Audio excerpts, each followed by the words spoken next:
అసలు ఏంటి రేవంత్ రెడ్డి గారు మాట్లాడినటువంటి మాటల్లో వాస్తవం ఉన్నదా లేకపోతే అవాస్తవం ఉన్నదా, అసలు రేవంత్ రెడ్డి గారి మాటలు అమలు అవుతాయా అంటే, ఎందుకంటే మనం చూస్తా ఉన్నాం చాలా రోజుల నుంచి కూడా రేవంత్ రెడ్డి గారు అనేక సందర్భాల్లో కూడా చాలా హామీలు ఇస్తా ఉన్నాడు, చాలా సందర్భాల్లో కూడా మాట్లాడుతూ ఉన్నారు. కానీ అధికారుల విషయానికి వచ్చేసరికి అవి మాత్రం అమలు కావట్లేదు. రేవంత్ రెడ్డి గారు ప్రతిదీ కూడా చేస్తామని చెప్పేసి చెప్తున్నాడు, కానీ కింద ఉన్నటువంటి అధికారులు చేయట్లేదని చెప్పేసి వాళ్ళ పార్టీ నాయకులు మాట్లాడుతూ ఉన్నారు. మరి ఇక్కడ ఎవరి ఫాల్ట్, ఎందుకు కావట్లేదు, ఇవన్నీ కూడా మాట్లాడదాం. అన్న నమస్తే. నమస్తే. అయితే నిన్న మీటింగ్ జరిగింది, మరి దీంట్లో కీలక విషయాలు రేవంత్ రెడ్డి గారు మాట్లాడారు, ఇవన్నిటిని మీరు నమ్ముతా ఉన్నారా? ముందుగా ఫస్ట్ ఆఫ్ ఆల్ నిన్న రేవంత్ రెడ్డి గారు ఏదైతే ప్రోగ్రామ్ పెట్టిర్రో అది కార్మికుల, సినీ పరిశ్రమ కార్మికులతో మీటింగ్ పెట్టారు. ఈ మీటింగ్ కూడా ఎట్లా జరిగిందో చెప్తా, ఎందుకంటే యాజ్ ఏ ట్రేడ్ యూనియన్ నాయకుడిగా ఈ ట్రేడ్ యూనియన్ ఇక్కడ ఫిలిం ఇండస్ట్రీకి సంబంధించిన కొన్ని యూనియన్స్ ఉంటాయి కదా, అందులో కొన్ని యూనియన్స్ కి, కొన్ని సంఘాలకు భయభ్రాంతులకు గురి చేసి, ఎందుకంటే వాళ్ళ దగ్గర డే పాసెస్ అని ఉంటాయి. ఈ ఆర్టిస్టులు ఈ కార్మికులు డైలీ షూటింగ్ లోకి వెళ్తారు కదా, వాళ్ళకి పాసెస్ అనేది ఒకటి ఉంటది అనమాట. ఆ పాసెస్ ఉన్న వాళ్ళని ఐడెంటిఫై చేసి కొంతమంది ఇందులో ఇన్వాల్వ్ అయ్యి ఖచ్చితంగా ఈ మీటింగ్ రావాలి, మీటింగ్ రాకపోతే చాలా మీకు ఇంకొకసారి రేపటి నుంచి మీకు ఈ అవకాశం ఇవ్వము, ఈ డ్యూటీ ఇవ్వము అని చెప్పేసి అన్నట్టు కొంతమంది భయభ్రాంతులకు గురి చేసి మీటింగ్ లో కార్మికులను తీసుకురావడం జరిగింది. పాయింట్ 1. ఎందుకంటే మేము కార్మికుల పక్షాన డైలీ మేము ఇదే మాకు కార్మికుల సమస్యలు తెలుసుకొని ఉంటాం కాబట్టి మా దృష్టికి వచ్చింది అని చెప్తున్నా. సెకండ్, ఇంకొకటి, ఈ మీటింగ్ లో రేవంత్ రెడ్డి గారు ఇచ్చిన హామీల గురించి మాట్లాడదాం. ఆయన ఇచ్చిన 420 హామీలలో ఇక కొత్త హామీలు కదా ఆయన ఇస్తూనే ఉంటాడు. హామీలు ఉండే దిక్కు లేదు కానీ కొత్త హామీలు ఇస్తుంటాడు. ఫస్ట్ ఆఫ్ ఆల్ నేను రేవంత్ రెడ్డి గారిని, ఈ రాష్ట్ర ముఖ్యమంత్రి గారిని సూటిగా కూడా అడుగుతున్నా, సార్ మీకు జూబ్లీహిల్స్ ఎలక్షన్ అప్పుడే గుర్తుకొచ్చిందా ఇవన్నీ? ఇప్పుడు జూబ్లీహిల్స్ ఎలక్షన్ అవుతున్నప్పుడే మీ కార్మికులు గుర్తుకొచ్చిరా? సినీ పరిశ్రమ కార్మికులు ఇప్పటి వరకు మీకు గుర్తుకు రాలేదా? మొన్నటి దాకా 18 రోజులు తిండి నిద్ర హారాలు మానేసి స్ట్రైక్ లో కూర్చున్నప్పుడు ఎక్కడ వేరు సార్ మీరు? మళ్ళీ నిన్న మీటింగ్ లో చెప్పారు దీని గురించి, నేను నిర్మాతలతో పిలిచి మాట్లాడినాను. మరి ముఖ్యమంత్రిగా మీరు పిలిచి మాట్లాడితే కూడా నిర్మాతలు వినలేదు, 18 రోజులు స్ట్రైక్ చేయాల్సిన పరిస్థితి వచ్చిందంటే ఇక మీ మాట మీద ఎంత వాల్యూ ఉందనేది, ఎంత నమ్ముతారు అనేది మీరు అర్థం చేసుకోండి ఫస్ట్. అండ్ ఇంకొకటి కూడా నేను చెప్తున్నా సార్, ఈ 18 రోజులది సమస్య సాల్వ్ చేస్తా అని చెప్తున్నారు, మళ్ళీ 18 రోజుల వేతనం ఇప్పించగలిగిరా మీరు కార్మికులకి? లేదు. కానీ ఎలక్షన్ 18 రోజుల వేతనం ఇవ్వలేదు. ఎందుకంటే ఇప్పుడు ఒక్కొక్క ప్రొడ్యూసర్ ఎక్కడ షూటింగ్ ఉంటే అక్కడ పోతారు కదా కార్మికులు, వాళ్ళు అడిగింది ఏంటి అసలు? కార్మికుల డిమాండ్ ఏంటి ఆ రోజు? మాకు జీతభత్యాలు, నిత్యావసర సరుకులు ఇవన్నీ పెరిగినాయి కాబట్టి మాకు కూడా ఇచ్చే పేమెంట్ ఏదైతే ఉందో అది ఇంక్రీజ్ చేయమని చెప్పేసి అని నిర్మాతలు అడిగారు. ఎందుకంటే అంతిమంగా ఫైనల్ నిర్మాత ఇవ్వాలి కాబట్టి వాళ్ళని అడిగారు. నిర్మాతలు కూడా పట్టనట్టు కార్మికులందరూ ఆర్టీసీ ఎక్స్పోర్ట్ దగ్గర లేబర్ ఆఫీస్ కూడా పోయారు. లేబర్ ఆఫీస్ కి వాళ్ళతో పాటు నేను కూడా పోయినా, ఒక యూనియన్ నాయకుడిగా లేబర్ ఆఫీస్ కి పోయినప్పుడు కూడా లేబర్ డిపార్ట్మెంట్ కూడా వాళ్ళతో సంప్రదింపులు జరిపినప్పుడు, నిర్మాతలతో సంప్రదింపులు జరిపినప్పుడు 1 లేదా 2, ఎందుకంటే తెలంగాణ రాష్ట్రంలో పెద్ద సంస్థ ఈ ఫిలిం ఇండస్ట్రీ సంస్థ, పెద్ద కొన్ని వేల మంది బతుకుతారు దీని మీద. అలాంటి కార్మికులు పని చేసి 18 రోజులు ఉన్నప్పుడే మీకు కార్మికులు గుర్తుకు రాలేదు. మళ్ళీ నిన్న మీటింగ్ లో చెప్తే నాకు అదే నవ్వు వచ్చింది. నేను మాట్లాడిన నిర్మాతలు మాట్లాడినాక నువ్వు సెట్ చేసినాక 18 రోజులు ఎట్లా స్ట్రైక్ చేస్తారండి? నిన్న చెప్తున్నా కదా రేవంత్ రెడ్డి, కార్మికులందరికీ కూడా పూర్తి స్థాయిలో వాళ్ళ పిల్లలు చదువుకోవడానికి LKG నుంచి 12వ తరగతి వరకు పూర్తి స్థాయిలో విద్యని ఏర్పాటు చేస్తాం. విద్యకు సంబంధించి ఉచిత భోజనం గానీ లేకపోతే వసతులు గానీ ఏవేవైతే కావాలో అవన్నీ కూడా కార్మికుల పిల్లలకు వాళ్ళు చదువుకోవడానికి, వాళ్ళ విద్య ద్వారా మంచిగా జీవితంలో పైకొచ్చి మంచిగా బాగుపడే విధంగా రాష్ట్ర ప్రభుత్వం చేస్తుంది అని చెప్పేసి కార్మికులకు కూడా ఒక మాట చెప్పింది కదా రేవంత్ రెడ్డి గారు. అదొక శుభవార్త అని అనుకోవచ్చు కదా అన్న? మీరు శుభవార్త అంటున్నారు కానీ నాకైతే నవ్వు వస్తుంది, ఎందుకంటే వారి హామీలని అంత సీరియస్ గా తీసుకోవాల్సింది ఏం లేదన్న. ఎందుకంటే కుళ్ళ చెప్తున్నా, వారు పోతుల కొద్ది హామీలు ఇస్తూనే ఉన్నారు. నేను ఒకటే చెప్తున్నా, ఇప్పుడు ఫిలిం ఇండస్ట్రీ కార్మికులు ఉన్నారు కదా, ఇప్పుడు LKG to 12th వరకు అంటున్నారు. ఇప్పుడు తెలంగాణ రాష్ట్ర వ్యాప్తంగా గురుకుల హాస్టల్ పరిస్థితి మనం కళ్ళతో చూస్తూనే ఉన్నాం, రోజు టీవీలలో కనిపిస్తూనే ఉంది. ప్రజలు ఇవన్నీ చూస్తూనే ఉంటారు, డైలీ చూస్తున్నారు. ఫుడ్ కరెక్ట్ లేక ఫుడ్ పాయిజన్ అయ్యి కరెక్ట్ వాళ్ళకి ఫెసిలిటీస్ కరెక్ట్ అందక ఎన్ని గొడవలు అవుతున్నాయి. ఎంతమంది నిన్న కాక మొన్న కూడా కరీంనగర్ హుజురాబాద్ లో అనుకుంటా ఒక పాప, హుజురాబాద్ ఒక బేబీ 10వ తరగతి విద్యార్థి ఇదే కారణంగా కొంత చనిపోయింది. అంటే ఇట్లాంటి దగ్గర పిల్లలు ఆల్మోస్ట్ ఒక 200 మంది పైసలకు పిల్లలు చనిపోయారు. ఏం మార్చగలిగారు? ఏం చేంజ్ చేయగలిగారు? ఇక వాళ్ళకి ఉద్ధరించినాము, ఇప్పుడు వీళ్ళకి పెట్టి సినీ పరిశ్రమ కార్మికులకు పెట్టి ఉద్ధరిస్తాం. ఇదంతా మీకు అర్థమవుతుందో లేదో మేము క్లియర్ గా చెప్తున్నాం, ఇదంతా జూబ్లీహిల్స్ ఎలక్షన్ మాటలు. ఇవన్నీ జూబ్లీహిల్స్ ఎలక్షన్ కాబట్టి ఆ మాటలు ఇవన్నీ ఓట్లని దక్కించుకోవడానికి మాత్రమే అంతే 100%. ఎందుకంటే సినీ పరిశ్రమ అత్యధికంగా జూబ్లీహిల్స్ నియోజకవర్గంలో ఉంటది. అక్కడ ఉన్న కార్మికులు వాళ్ళందరూ ఇక్కడ ఓటర్లు ఉంటారు.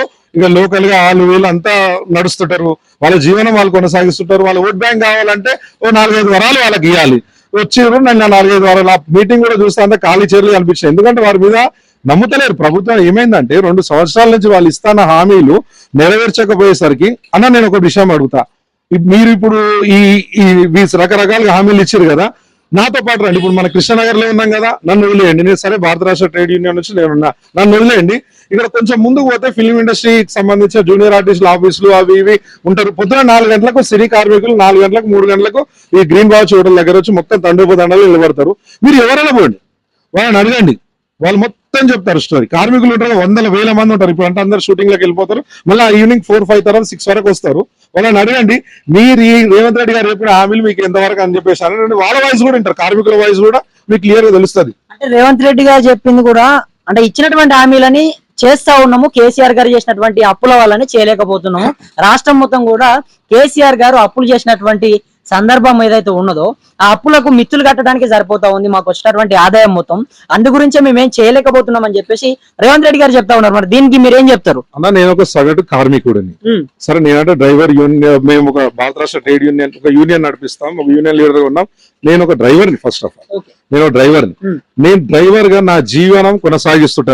నాకు అంతిమంగా నాకేం కావాలన్నా, నాకు నా భార్య, పిల్లలు, అమ్మ, నాన్న, నాకు ఒక ఇల్లు, నా కారు, ఈఎంఐ ఇవి వెళ్తే నాకు సరిపోతుంది. నేను ఇట్లనే ఆలోచిస్తా. నువ్వు అప్పులు పెద్ద పెద్ద మాటల జోలికి నేను పోను. కార్మికుడి సమస్య తీర్చాల్సిన బాధ్యత ఎవరికి ఉంటది? రాష్ట్ర ప్రభుత్వానికి ఉంటది. నువ్వు రాష్ట్ర ప్రభుత్వానికి చేస్తాన్న హామీలు అంటే మా కార్మికులకు చేస్తాన్న హామీలు ఏవైతే నెరవేరుస్తావో అవే మేము అడుగుతాం. దానికి మీరు వారప్పులు చేసిర్రు, వీరప్పులు చేసిర్రు అంటే అన్న నేను కూడా మా చేతిలో రోజులు స్మార్ట్ ఫోన్స్ ఉంటాయి, మేము కూడా చూస్తాం. నాకు గుర్తు ఒకటి, బట్టి విక్రమార్క గారు అనుకుంటా, వారు ఏమన్నారంటే ఆదాయం పెంచడం మాకు తెలుసు, కార్మికులకు పంచడం మాకు కూడా తెలుసు అని చెప్పేసి అని అన్నారు. ఇక పెంచడం మీకు తెలిసినప్పుడు పంచడం కూడా మీకు తెలిసినప్పుడు ఇక మేమేం గుర్తేస్తే అప్పుల పాలు అయింది, ఇది అయింది, ఇది అయింది అంటే 100%. అది ఇప్పుడు నేను చెప్తున్నా, జూబ్లీహిల్స్ నియోజకవర్గంలో దగ్గర దగ్గర మేము 250 మంది డ్రైవర్లము. 2 రోజుల క్రితం నుంచి ఈ రోజు బాగా వర్షపాతం ఉంది కాబట్టి ఈరోజు కొంచెం తగ్గినాం. కానీ మేము గల్లీ మా డ్రైవర్లని కమ్యూనికేట్ చేసి మనకు సైడ్ కి అంటే మన కార్మికులకు మద్దతుగా, మన డ్రైవర్లకు మద్దతుగా నిలబడ్డ వాళ్ళకి మనం మద్దతు ఇద్దామని చెప్పేసి మేము ప్రచారం చేస్తున్నాం. ఇప్పుడు ఎందుకు చేయాల్సిన పరిస్థితి వచ్చిందన్న ఇది? ఇప్పుడు మేము గల్లీ ప్రచారం, మేము బండ్లాపుకొని ఎందుకు చేస్తున్నాం ప్రచారం? నువ్వు మాకు ఇచ్చిన హామీలు నెరవేర్చింటే మాకు ఈ పరిస్థితి ఎందుకు వస్తుంది?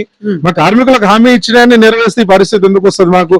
ఇంకొకటి నేను కూడా విన్నానా, వారు ఏమన్నారు, హెల్త్ ఇన్సూరెన్స్, డెత్ ఇన్సూరెన్స్ గురించి మాట్లాడారు రేవంత్ రెడ్డి గారు కార్మికుల వాళ్ళ గురించి. నాకు నవ్వు వచ్చింది వాళ్ళకు మాట్లాడితే. ఎందుకు అంటే ఈ మాట ఎందుకు అంటున్నా అంటే, నువ్వు రాష్ట్ర ప్రభుత్వంలో తెలంగాణ రాష్ట్రంలో ఉన్న 15 నుంచి 20 లక్షల మంది డ్రైవర్లకి సోషల్ సెక్యూరిటీ స్కీమ్, ఈ స్కీమ్ ఉన్నది కదన్న, ఇది 2 సంవత్సరాల నుంచి నువ్వు వచ్చినప్పటి దీన్ని రెన్యువల్ చేస్తలేవు అన్న. డ్రైవర్ కోటీశ్వర్లు ఉండరన్న, కోటీశ్వర్లు ఉంటే వాళ్ళు డ్రైవర్లుగా గారు. ఈ డ్రైవర్లకు ఏదైనా ప్రమాదవశాత్తు జరిగినప్పుడు ఆ కుటుంబం రోడ్డు మీద పడకుండా ఆ 5 లక్షల బీమా ఏదైతే ఉందో, ఇప్పుడు నేనున్నాను, నాకేమైనా జరిగి ప్రమాదవశాత్తు నాకేమన్నా అయితే ఆ కుటుంబానికి ఆ 5 లక్షల బీమా ఇస్తే ఆ కుటుంబం సర్వే అవుతుంది. ఎందుకంటే ఆ కుటుంబం సర్వే ఏదో చిన్న వ్యాపారం చేసుకుంటారో ఏదో వ్యాపారం చేసుకుంటారు. అది కేసీఆర్ గారి ప్రభుత్వంలో జరిగింది, ఇప్పుడు జరగట్లేదు. ఇంకొకటి మీకు విషయం తెలుస్తా, ఇటీవల నేను ఆర్టీ ఆఫీస్ లో కనుక్కున్నా. నేను దగ్గర ఈ 2 సంవత్సరాలు ఇంత ముందుకు అంటే వీళ్ళు ఎలక్షన్ అప్పుడు ఉన్న పెండింగ్ లో ఒక 300-400 ఇన్సూరెన్స్లు పెండింగ్ ఉన్నాయంట. వీరు ప్రభుత్వం వచ్చినాక ఇప్పటికి దగ్గర 400-500 మంది డ్రైవర్లు ఏదో యాక్సిడెంట్ అయి చనిపోతూనే ఉంటారు. ఈరోజు ఇక్కడ మన మంచిర్యాల మంత్రి దగ్గర యాక్సిడెంట్ అయి చనిపోయారు. మొన్న కూడా యాక్సిడెంట్లు అంటే ఇట్లా చనిపోతూనే ఉంటారు యాక్సిడెంట్లలో. కరెంట్ షాక్ కొట్టి చనిపోయిన, ఏది చనిపోయినా ఆ కుటుంబానికి 5 లక్షల బీమా వస్తుండే గవర్నమెంట్. ఇప్పుడు కేసీఆర్ గారికి రేవంత్ రెడ్డి ప్రభుత్వానికి తేడా ఏముంది అనుకోవచ్చు? అంటే మా ఉన్నది ఏమైనా తేడా అంటే అప్పుడు నేను కేసీఆర్ గారు ప్రభుత్వం గురించి చెప్పాలంటే అన్న, చేతల ప్రభుత్వం ఉండే, ఇదేమో మాటల ప్రభుత్వం అయిపోయింది. ఇది కూడా చేతల ప్రభుత్వం వాళ్ళు. ఎందుకంటే డ్రైవర్లల్లా మీరు లైఫ్ లాంగ్ డ్రైవింగ్ ఎందుకు చేస్తారు అని చెప్పేసి ఓనర్ కమ్ డ్రైవర్ పథకం తీసుకొచ్చి కేసీఆర్ గారు ఎస్సీ, ఎస్టీ, మైనారిటీ ఆ మిత్రులకు సగం హాఫ్ అమౌంట్ సబ్సిడీతోని 60% పైన సబ్సిడీతోని టాక్సీ కార్లు ఇచ్చారు.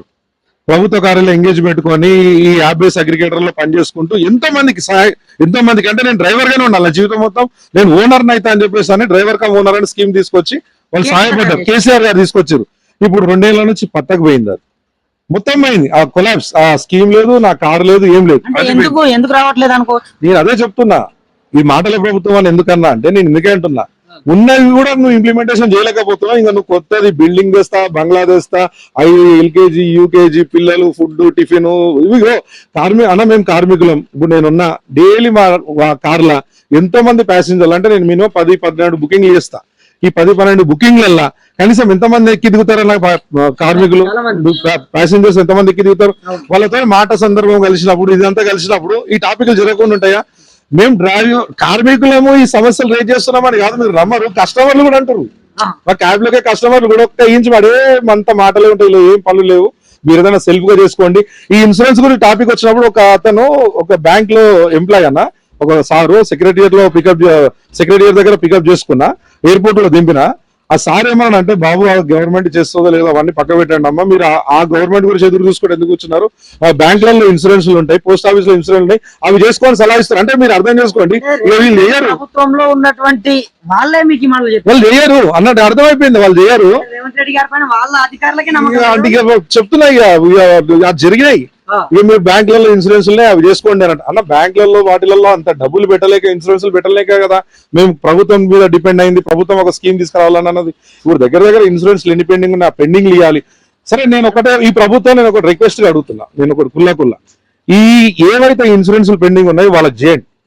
పెండింగ్ లో ఈ సంవత్సరం 2 సంవత్సరాల కాలంలో ఎంతమంది డ్రైవర్లు చనిపోయారో మీరు ప్రభుత్వంలో మీకు ఈ లిస్టు తీయడం పెద్ద పని కాదు. వాళ్ళకి లిస్టు తీయండి, తీసి వాళ్ళకి ఈ 5 లక్షల బీమాలు సపోర్ట్ చేయండి. చేసినప్పుడు నమ్ముతారు. ఇదే ప్రభుత్వము గీగ్ అండ్ ప్లాట్ఫామ్ వర్కర్స్ కి బిల్ తీసుకొస్తా అంటే, ఓలా యూబర్ ర్యాపిడో నడిపే డ్రైవర్లకు, ఆటో క్యాబ్ నడిపే డ్రైవర్లకు, బైక్ రైడర్లకు, ఈ స్విగ్గీ జొమాటో డెన్జో ఈ ఫ్లిప్కార్ట్ ఇవి చేస్తున్న వాళ్ళకి, వీళ్ళందరూ కలిపి మీకు ఐడెంటిఫై లేదు, మీకు గుర్తింపు లేదు, మేము ఒక బిల్ తీసుకొని వస్తామని చెప్పేసి అన్నారు. 2 సంవత్సరాలు అయిందన్న. 100 రోజుల సీఎం గారు గెలిచిన తర్వాత సీఎం గారు ఒక మీటింగ్ పెట్టారు. నేను కూడా పోయినా, మన గాంధీ భవన్ బ్యాక్ సైడ్ జరిగింది ఒక కార్యక్రమం, నేను కూడా పోయినా. ఆ రోజు అన్నారు ఒక మాట, గీగన్ ప్లాట్ఫామ్ వర్కర్స్ కి బిల్లు తీసుకొని వస్తామని. ఆ రోజు అట్లా ఎంత హడావిడి అంటే మేము అనుకున్నాం, ఈ రోజు మాకు రోజులు మారుతున్నాయి, మాకు మంచి జరుగుతుందని. గీగన్ ప్లాట్ఫామ్ వర్కర్స్ ఇన్సూరెన్స్ తీసుకొని వచ్చారు అన్న. అంటే 4 లక్షల పై చిన్నకు డ్రైవర్లకు ఇన్సూరెన్స్ తీసుకున్నాం, ఈ రైడర్లకు, డెలివరీ బాయ్స్ అందరికి. అందులో నాకు తెలిసిన విషయం అన్న, కొంతమందికి ఇంతవరకు ఇన్సూరెన్స్ క్లెయిమ్ కాలేదు. వాళ్ళకు కూడా ఈడ 15-20 లక్షల మంది డ్రైవర్లది ఇట్లుంది, అక్కడ రైడర్లది కూడా అదే పరిస్థితి ఉంది. బిల్ తీసుకొని వస్తాం, సోషల్ సెక్యూరిటీ తీసుకొస్తాం, అది ఇది ఏం లేదు, ఇగో చెప్తా అదో చెప్తా, ఇగో బిల్లు పెడతా అదో బిల్లు పెడతా. రేవంత్ రెడ్డి గారు నిన్న మాట్లాడుతూ, ఇప్పుడు న్యూయార్క్ నుంచి గాని, సింగపూర్ నుంచి గాని అందరు కూడా వచ్చి హైదరాబాద్ లో, మన తెలంగాణలో షూటింగ్ చేసుకునే విధంగా మొత్తం కూడా డెవలప్మెంట్ చేస్తాము, ఎక్కడా లేని విధంగా సినీ శ్రమని ముందుకు తీసుకెళ్తామని చెప్పే ప్రయత్నం చేసిండు. అందరు కూడా వచ్చి మన హైదరాబాద్ లోనే షూటింగ్ చేసుకొని వాళ్ళు చెప్పుకునే విధంగా చేస్తాం హైదరాబాద్ అని చెప్పి కూడా కొన్ని మాట్లాడిండు. మరి దీనిపైన మీరు ఏం చెప్తారు? అంటే మీకు నమ్మకం ఉందా హైదరాబాద్ ని రేవంత్ రెడ్డి గారు నిజంగానే ఆయన చెప్పినట్టుగా చేసే అవకాశం ఏమైనా ఉండొచ్చా? అంటే ఈ జూబ్లీ సెలక్షన్ అయ్యే వరకు అయితే కంపల్సరీ నమ్ముతారు అన్న. ఎలక్షన్ కోసం అయితే ఇంకా నమ్ముతారు, నమ్మపలికిస్తారు అంతే. నేను ఏమంటున్నానా, నువ్వు 2047 విజన్ అంటున్నారు వారు, జూబ్లీ టోక్యో, ఇక్కడ ఉన్న వాళ్ళని ఫస్ట్ కార్మికులను కాపాడండి. ఇప్పుడు జూబ్లీస్ నియోజకవర్గంలో, ఎందుకంటే మేము రైడర్ గా తిరుగుతూనే ఉంటాం, మాకు ఇదే పని కదా, ప్యాసింజర్లు ఎక్కడ దింపడం మేము కూడా మాట్లాడుతుంటాం కదా. 4 లక్షల ఓట్లు ఉన్నాయి అంటున్నా. ఈడ 4 లక్షల ఓట్ల 1,00,000 మంది ఖచ్చితంగా కార్మికులు ఉన్నారండి ఇక్కడ. జూబ్లీస్ లా 90,000 లక్ష మంది కార్మికులు ఉన్నారు. అంటే రకరకాల కార్మికులు, భవన నిర్మాణ కార్మికులు ఉన్నారు, సినీ పరిశ్రమ కార్మికులు ఉన్నారు, డ్రైవర్లు ఉన్నారు, రైడర్. మీరు అటు షేక్పేట్, అటు రైమత్ నగర్ అటు సైడ్ పోతే అన్న 4 ఇండ్లకు ఒక డ్రైవర్ ఉన్నాడు, 4-5 ఇండ్లకు ఒక రైడర్ వెళ్తాడు. మొత్తం 90,000 పైసలకు కార్మికులు ఉన్నారు ఇక్కడ జూబ్లీస్ నియోజకవర్గంలో. మీరు ఈ మీటింగ్లు ఇదంతా అర్థమవుతుందా ఎందుకు జరిగిందో? ఈ మీటింగ్లు ఇవన్నీ కార్మికుల ఓట్ల కోసమే, ఓట్ల కోసమే. ఇప్పుడు అన్న ఒకటి, మా కార్మికులకు నువ్వు ఇచ్చిన హామీలు నెరవేర్చింటే మేము ఈరోజు మీకు ముందు నిలబడి మిమ్మల్ని గెలిపిస్తుంటే, మేము చెయ్యనందుకే కదా మీరు చేయలేదు. మిమ్మల్ని ఎవరు నమ్మకండి, మన ఎంట మాకు అండగా ఉండే వాళ్ళకే సపోర్ట్ చేయండి అని చెప్పేసి ఈ రోజు ఇంటింటికి రైడర్ కి, డ్రైవర్ కి, డెలివరీ బాయ్లకి మేము చెప్పాల్సిన పరిస్థితి వచ్చింది.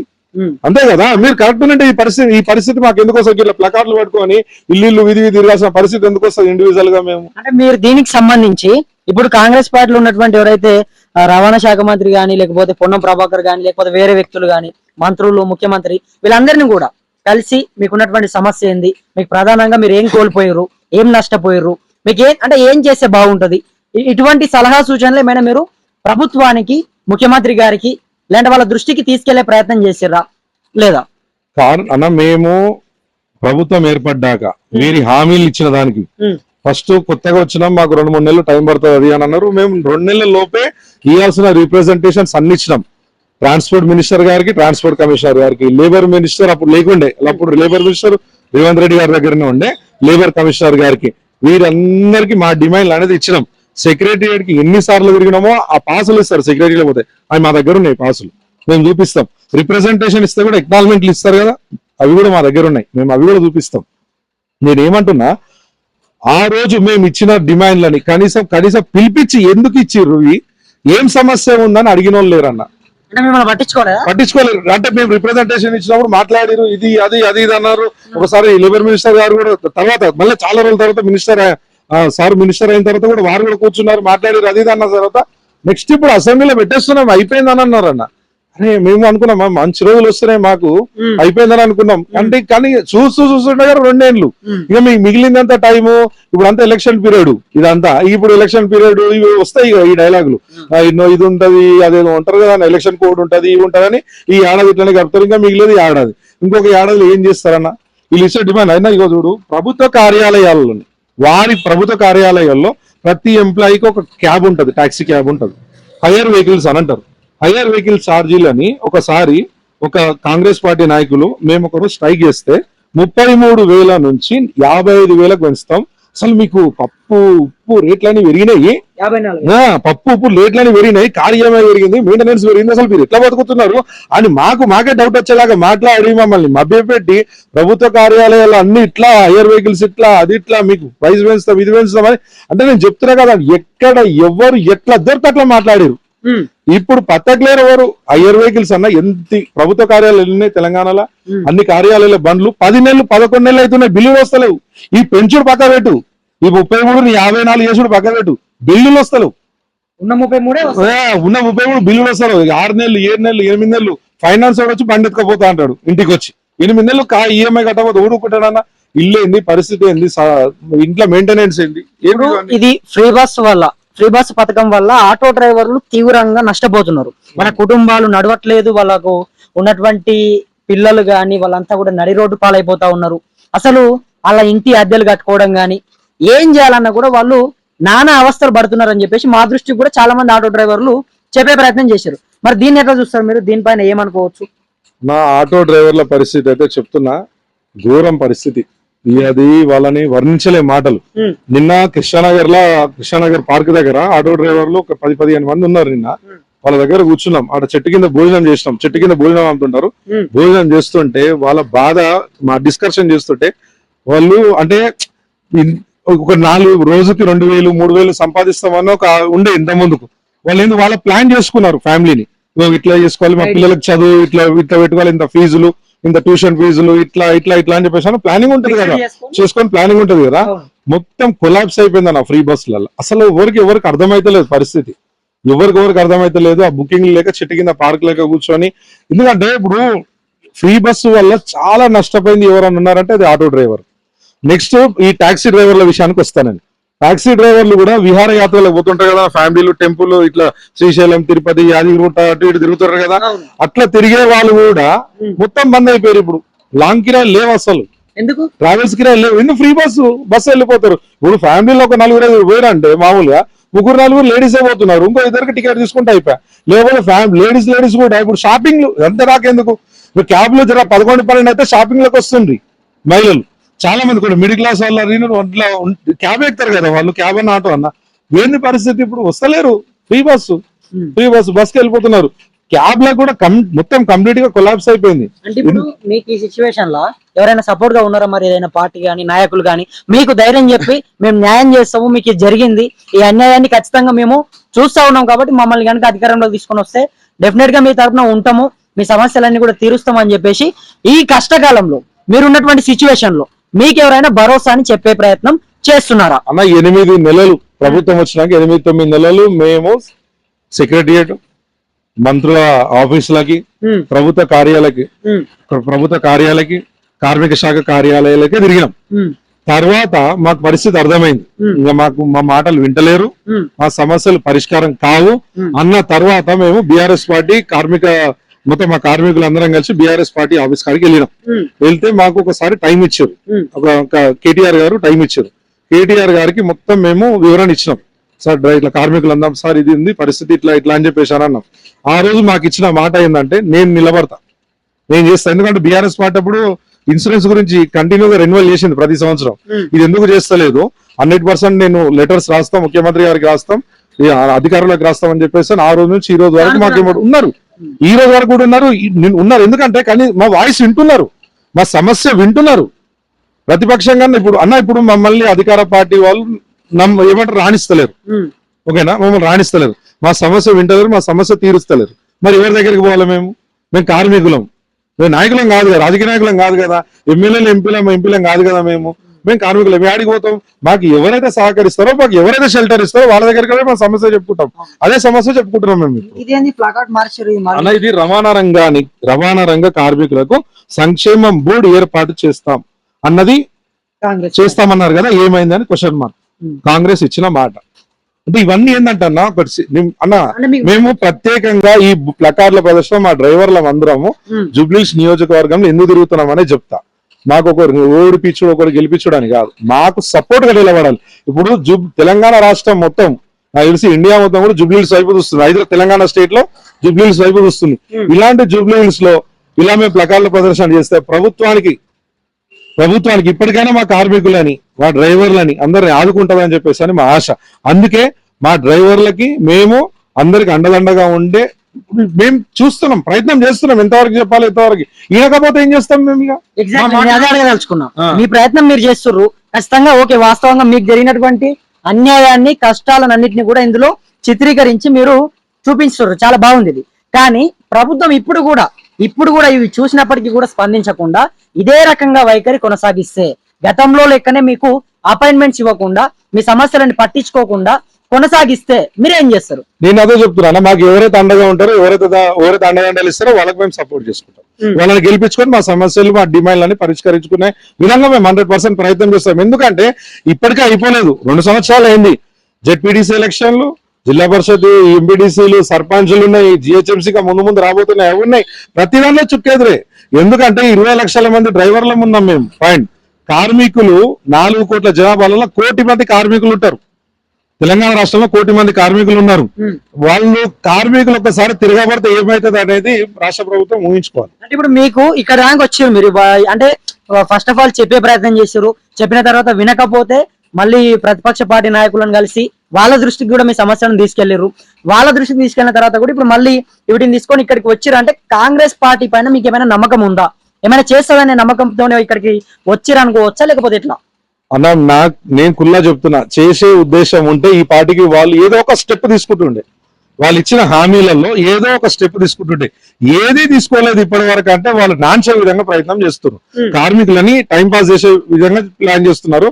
ఈ ప్లాన్ వాళ్ళకే బిడిసి కొడుతుంది. అది ఎట్లా కొడుతుంది? మా దగ్గర ఒక ఆయుధం ఉంది, ఓట్ అనే ఒక ఆయుధం ఉందన్న. ఆ ఓట్ అనే ఆయుధం మేము కూడా చూపిస్తాం. మీ తెలివితేటలు మీకుంటాయి, మా తెలివితేటలు మాకుంటాయి, ఎవరేం తక్కువ కాదు. ఎందుకు మేము ఓట్లు వేస్తేనే కదా మీరు సీట్లలో కూర్చుంది. అదే మేము సీట్లలో కూర్చోబెట్టిన వాళ్ళని దింపడానికి మాకెంతసేపు? ఇదే ఓటు మేము ఎక్కడ వాళ్ళని వేస్తే దిగుతారు. అంటే ఇప్పుడు కార్మికుల సమస్యలన్నీ కూడా పరిష్కారం కావాలి, వాళ్ళు మంచిగా ఉండాలి, వాళ్ళు ఇప్పుడు ఉన్నటువంటి సమస్యలన్నీ కూడా వాళ్ళకి చేయాలంటే ప్రభుత్వానికి మీరు సలహా సూచనలు ఏమిస్తారు? ఏం చేస్తే కార్మికులు బాగుంటారు, వాళ్ళ కుటుంబాలు బాగుంటాయి, వాళ్ళకు ఉన్నటువంటి ప్రధాన సమస్యలు, కార్మికులందరికీ కూడా ఉన్నటువంటి ప్రధాన సమస్యలు ఏంటి అన్న? ఇప్పుడు జూబ్లీహిల్స్ ఎలక్షన్ లో వీళ్ళకు గుర్తుకొచ్చిన రాష్ట్ర ప్రభుత్వానికి గుర్తుకొచ్చిన సమస్య సినీ పరిశ్రమ కార్మికులు కూడా గుర్తుకొచ్చారు. అది ఫుల్ఫిల్ చేస్తారా? సినీ పరిశ్రమలలో ఎంతో మంది డ్రైవర్లు ఉన్నారు. అంటే నేను ఈ 5 లక్షల బీమా గురించి సినీ పరిశ్రమలో ఉన్న డ్రైవర్లు కూడా ఆలోచించాలని చెప్తున్నా. సినీ పరిశ్రమలో ఉన్న డ్రైవర్లు కూడా తెలంగాణ రాష్ట్ర డ్రైవర్లే కదా, వాళ్ళకు కూడా స్కీమ్ ఎలిజిబులే కదా. ఈ స్కీమ్ లో 100% వాళ్ళు కూడా ఉన్నారు కదా, మరి వాళ్ళు ఎందుకు తీసుకుంటలేరు? వాళ్ళని ఎందుకు పట్టించుకుంటలేరు? పాయింట్ 1. ఎందుకు ఇప్పుడు సడన్ గా గుర్తుకొచ్చారంటే జూబ్లీహిల్స్ ఎలక్షన్ ఉంది. నెక్స్ట్ ఇంకోటి, ఈ ప్రభుత్వ కార్యాలయాల గురించి డ్రైవర్ల గురించి చెప్తున్నా, వీళ్ళది కూడా ఎందుకు గుర్తుకొచ్చింది సడన్ గా? ఈ కార్మికులది కూడా ఇది చేస్తారని నేను చెప్తున్నాను, నాకైతే నమ్మకం లేదు. కానీ నేను ఫైట్ చేస్తున్నా, మేము ఫైట్ చేస్తున్నాం, మా సమస్య పరిష్కారం కావాలని ఫైట్ చేస్తున్నాం. జరిగింది అన్యాయం కాబట్టి చూపిస్తున్నాం, చేస్తా అనేది ఉంటే అన్న నేను ఏమంటున్నా ఇంత ముందు చెప్పినట్టుగా ఖచ్చితంగా చేస్తా అనే వాళ్ళు 5-6 హామీలలో ఒకటన్నా నెరవేరుస్తుండే ఈ పాటికి. అంటే చేస్తున్నారు 200 యూనిట్ల కరెంట్ కానీ ఫ్రీ బస్ అన్న కరెంటు లేదు, ఫ్రీ బస్సు మేమేం చేస్తాం ఫ్రీ బస్సుని. ఇప్పుడు మా జీవనం అలా మేము మా జీవనం ఏంది, మా కార్మికుడు మేము కష్టం చేసుకొని బతుకుంటున్నాం. మా గవర్నమెంట్ జాబులు అడిగినామా? లేదు కదా. మా చెప్తున్నా ఇప్పుడు డ్రైవర్లు ఉన్నాం, మా యూనియన్ లో డ్రైవర్లు ఉంటారు, మా తెలంగాణ రాష్ట్రంలో డ్రైవర్లు ఉన్నారు. ఎవరు బండి వాళ్ళే పెట్టుబడి పెట్టుకొని కొనుక్కుంటారు కదన్నా. మేము ట్యాక్సీ కడతాం, ఫిట్నెస్, ఈ మొత్తం మా రెవెన్యూ ఎంత వస్తుంది తెలుసా అన్న గవర్నమెంట్ కి? తెలంగాణ రాష్ట్రంలో 30% రెవెన్యూ ట్రాన్స్పోర్ట్ డిపార్ట్మెంట్ నుంచి వస్తుంది. తెలంగాణ రాష్ట్రం నడుస్తుందంటే 30% పైగా revenue transport, fitness, licence, pollution, రకరకాలుగా ఇన్సూరెన్స్, ఇవన్నీ బండి కొనుక్కుంటే రిజిస్ట్రేషన్, మళ్ళీ బండి డేట్ ఎక్స్పైర్ అయిపోతే మళ్ళీ బండి రిజిస్ట్రేషన్, ఇవన్నీ ఉంటది. ఈ పైసలని మా డబ్బులు మా ఖర్చు పెట్టుకోనికి కూడా అవుతలేదు గవర్నమెంట్ కి. మా డబ్బులు మాకు ఇస్తా అన్నది కూడా చేస్తలేరు గవర్నమెంట్. ఎందుకు ఇట్లా చేస్తున్నారు అనేది అయితే అర్థమైతలేదు. కార్మికులు కూడా నేను ఉదయం చెప్తున్నా, నిన్న సాయంత్రం నుంచి మా టీం అంటే చెప్తున్నా, మా డ్రైవర్లు ఏదో మా యూనియన్ ఎవరైతే ఉన్నారో మా సోదరులు కార్మికులు మొత్తం కలుస్తున్నాం. మామూలుగా కలవలేదు, వాళ్ళ పేర్లు వద్దు కానీ మళ్ళీ పేర్లతో వాళ్ళని టార్గెట్ చేస్తారు. పాపం కష్టం చేసుకొని బతుకుంటారు, వాళ్ళని ఎందుకు బదలాం చేయాలి? వాళ్ళని ఒకటే అడుగుతున్నారు, అన్న మనకి ఏం చేసిరన్న, ఈ ప్రభుత్వానికి అండగా నిలబడడానికి ఏం చేసిరు చెప్పండి అని అంటున్నారు డైరెక్ట్. మనకి ఏం చేసిరని మనం అండగా ఉంటాం. ఇచ్చిన హామీలలో ఒకటన్నా నెరవేర్చింటారు, ఒకటి చేసారు కదా ఇంకోటి చేస్తారని. మొత్తానికి గుండుసున్నా అన్న ఆటో డ్రైవర్ల దగ్గర పోతే కొడుతున్నా. నువ్వు ఎవరికన్నా ఆటో డ్రైవర్ పోయాడు ఇంకా పనులు కొక్కుతారు. ఆటో డ్రైవర్లే రేవంత్ రెడ్డి గారి పాటలు పెట్టుకొని జై జై రేవంత్ అని అప్పట్లో ప్రచారం చేశారు. అప్పుడు చేసారు, ఇప్పుడు అనుభవిస్తారు. అప్పుడు చేసారు, ఇప్పుడు అనుభవిస్తూ ఏడుస్తారు. మొన్న ఒకటి చెప్తున్నా, కార్మికులు అది ఏంటంటే చేసుకొని బతికేటోళ్ళు, వీళ్ళ ఉసురు తగులుతుంది అన్న, మామూలుగా తగలేదు. ఎందుకంటే నువ్వు ఉన్నోనికి తెలియదు బాధ, లేనోడు ఏంటంటే చేసుకొని బతుకుతే ఒక 500 వస్తే ఆ రోజు అన్నం, పప్పు, కూర, బియ్యం, ఒక పాల ప్యాకెట్, చక్కెర, ఇట్లాంటి జీవనోపాధి చేసే వాళ్ళు వేలల్లో ఉన్నారు.